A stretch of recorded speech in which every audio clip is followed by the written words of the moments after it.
Assalamualaikum warahmatullahi wabarakatuh.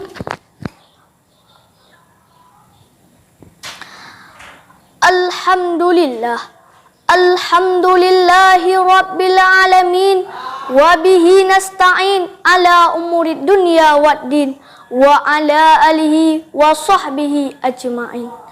Amma ba'du. Puji beserta syukur marilah sama-sama kita panjatkan kehadirat Allah, yang mana oleh Allah yang telah menghiasi langit dengan bintang-bintang dan rembulan, dan menghiasi bumi dengan lautan dan pergunungan.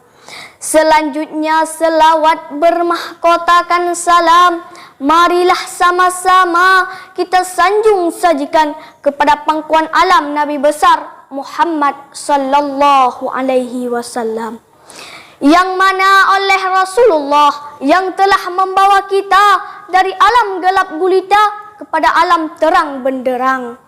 Selanjutnya selawat bermahkotakan salam marilah sama-sama kita sanjung sajikan juga kepada al-sahabat beliau yang seiring bahu seayun langkah demi memperjuangkan agama Allah, demi menegakkan kalimatul haq, yakni la ilaha illallah Muhammadar Rasulullah. Selanjutnya kata-kata penghormatan saya yang pertama sekali kepada pimpinan dayah yang kita cintai ini. Kata-kata penghormatan saya juga kepada seluruh dewan guru yang telah mengajari kami. Kata-kata penghormatan saya juga kepada seluruh hadirin wal hadirat yang dirahmati oleh Allah Subhanahu wa ta'ala. Hadirin yang berbahagia, jika saya bertanya ke semua orang, baik dia orang taat atau pelaku maksiat, pejabat atau rakyat, kaya atau miskin, maukah Anda masuk syurga? Pasti jawabannya mau. Tapi masalahnya, maukah syurga dihuni oleh orang-orang seperti kita? Nah, ada beberapa golongan yang memang dinantikan dan dirindukan syurga. Siapakah mereka? Apakah kita termasuk di dalamnya? Kita semua tentu sudah sadar bahwa kehidupan di dunia ini hanyalah sementara. Bahkan dunia ini pun suatu saat akan hancur, dan setelah itu kita akan menuju ke alam akhirat. Karenanya kehidupan di dunia ini kita jadikan sebagai tempat untuk mengumpulkan bekal-bekal kita untuk hidup di akhirat kelak.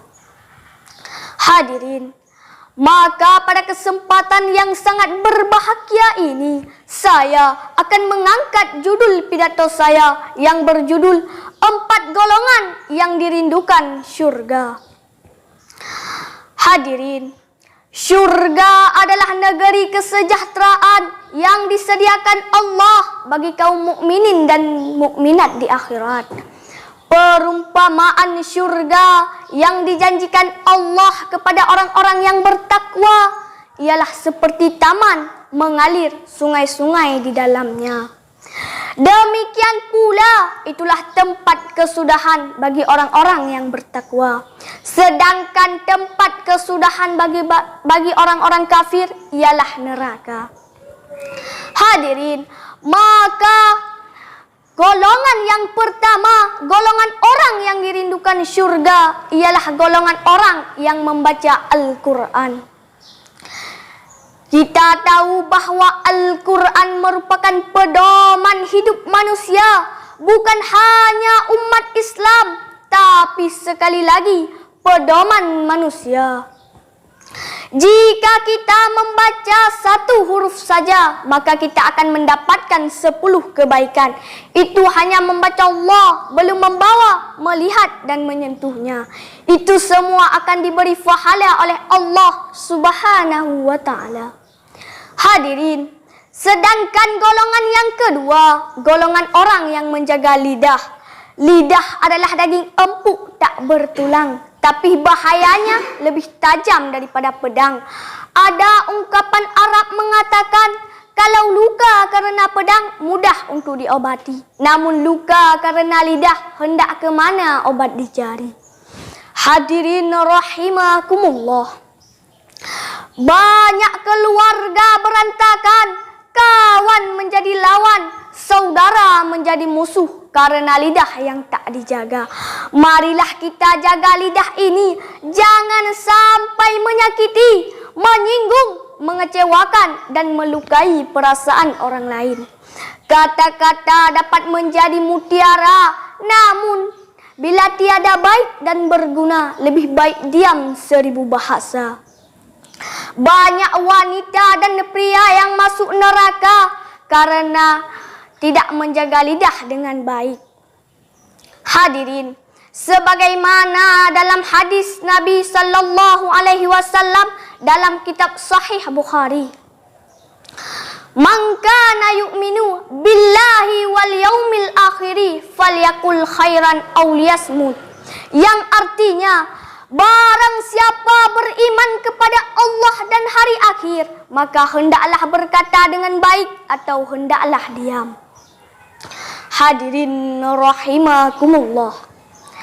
Maka golongan yang ketiga, golongan orang yang memberi makan orang yang kelaparan, seperti fakir miskin, yatim piatu atau anak terlantar. Dalam harta kita, pada hakikatnya terdapat hak-hak mereka. Insya Allah, jika kita memberikan hak mereka, maka kita akan mendapatkan pahala dan dirindukan oleh surga. Sebagaimana hadis yang diriwayatkan Imam Turmudi, bahwa orang yang memberi makan atau minum untuk orang yang berbuka puasa, maka pahalanya sama dengan orang yang berpuasa tersebut, tidak dikurangi sedikit pun. Hadirin, golongan yang keempat adalah golongan orang yang berpuasa di bulan Ramadan.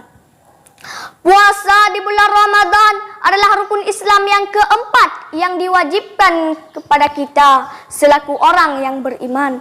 Sebagaimana seruan Allah dalam surah Al-Baqarah ayat 183 yang artinya, kalau tidak berpuasa kita akan mendapatkan dosa, sedangkan jika berpuasa kita akan mendapatkan pahala. Bahkan dosa-dosa yang telah lalu akan diampuni oleh Allah Subhanahu wa ta'ala. Hadirin, demikianlah nasihat dari saya. Mohon maaf bila ada kesalahan. Yang salah datangnya dari kebodohan saya, dan saya ingin terus belajar.